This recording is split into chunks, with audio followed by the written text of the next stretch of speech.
I want to get your initial thoughts. Trey, you first. Knicks, Boston. We haven't taped one of these things since Jalen took over the city of Detroit. But I wanted to get your thoughts on this series overall, just on a macro level. What you're seeing, what you're looking for. Honestly, like what we're from all you guys, what are the Knicks going to do to change the narrative that has been built in this, in these 4 games this season? It's 4-0 Celtics in the season series. Besides the last game at MSG, the games haven't been close. And so the talent is there. But Trey, I want to start with you. What do we need to see from them to basically sort of like flip this thing around a little bit? I feel like this is a very important series for the Knicks because this is what you got Mikal for, was to guard these big wings along with OG. And this is your test here on to see if this is what you invested your future, well, invested your championship window for, is, this series against Boston. So I think it's gonna be huge for, OG and Mikal to, really perform this series. Obviously Jalen doing his thing, obviously Cat doing his thing as well. But I think it's gonna be a really fun series, definitely scoring the ball wise, offensively. And we'll see a lot of high scoring games, a little different from the Detroit series.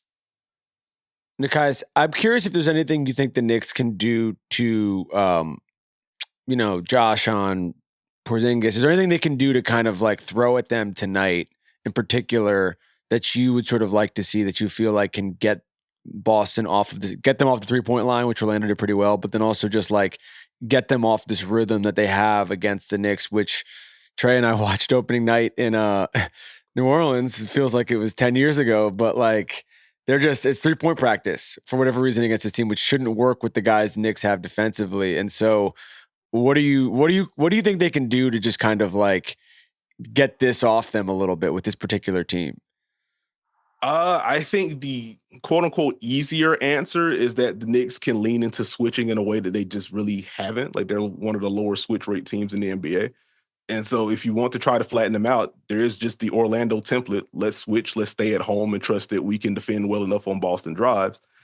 I don't think, with respect to OG and Mikal, they are incredible. But you talk about the overall team shell. Like, I don't think the Knicks have the personnel to switch as heavily as Orlando does and did in that Boston series. But I think that'd be your easiest way.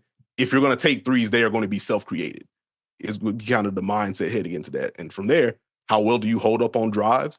And if you do get into some of the Jayson Tatum side steps or Jaylen Brown pull-ups or Derek White pull-ups, how many of those are you willing to live with? But that's the easiest way to go about it. I don't know how effective that would be, though. Steve? They got to keep the ball in front. They've got to be able to contain dribble penetration. They're just going to, like Nikai's mentioned, the switching. That's a key part. Jalen Brunson is going to be in action. That's probably going to be a show and recover. They may end up giving some switches at times, but I don't know if they're going to do that every single time.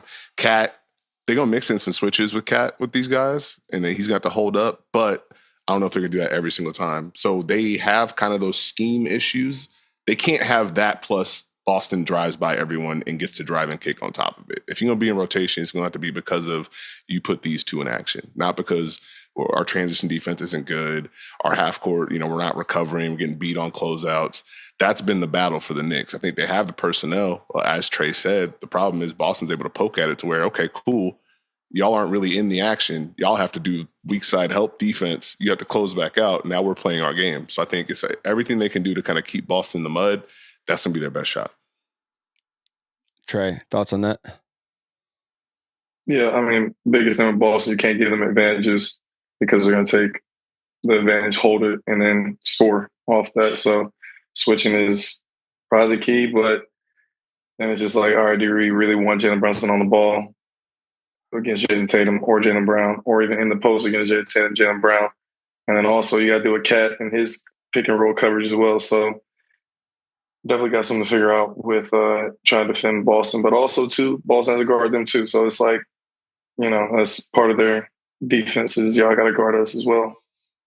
What was your guys, just because we haven't taped since then, what was your main takeaway looking back on a great series with Detroit?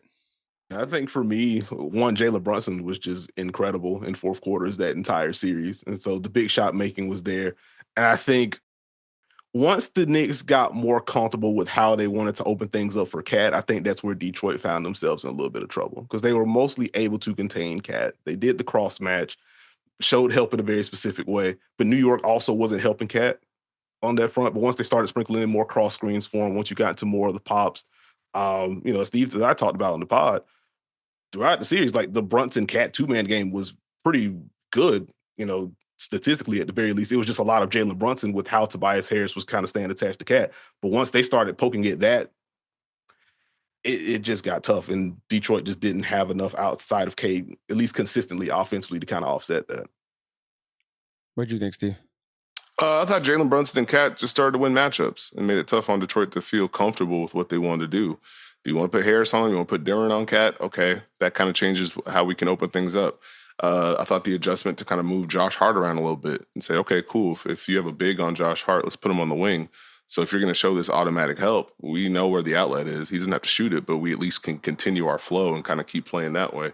And so I thought they were able to navigate what the Pistons were trying to do and flip it against them.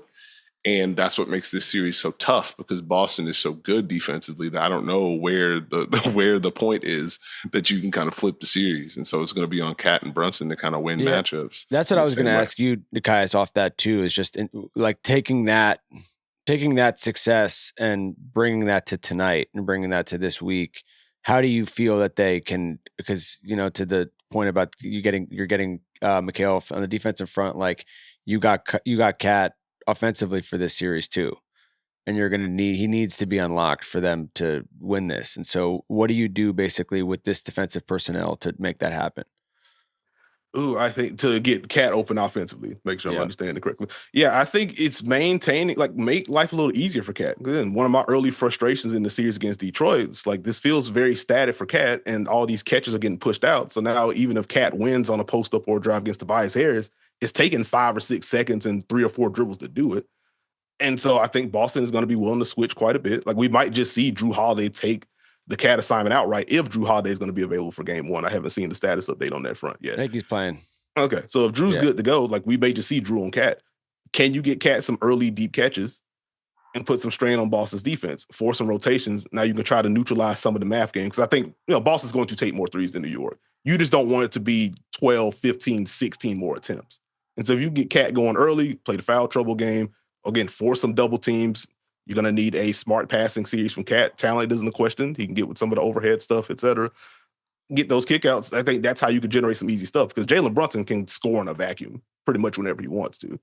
So get Cat going with some deeper catches, cross screens for him, poke at some matchups.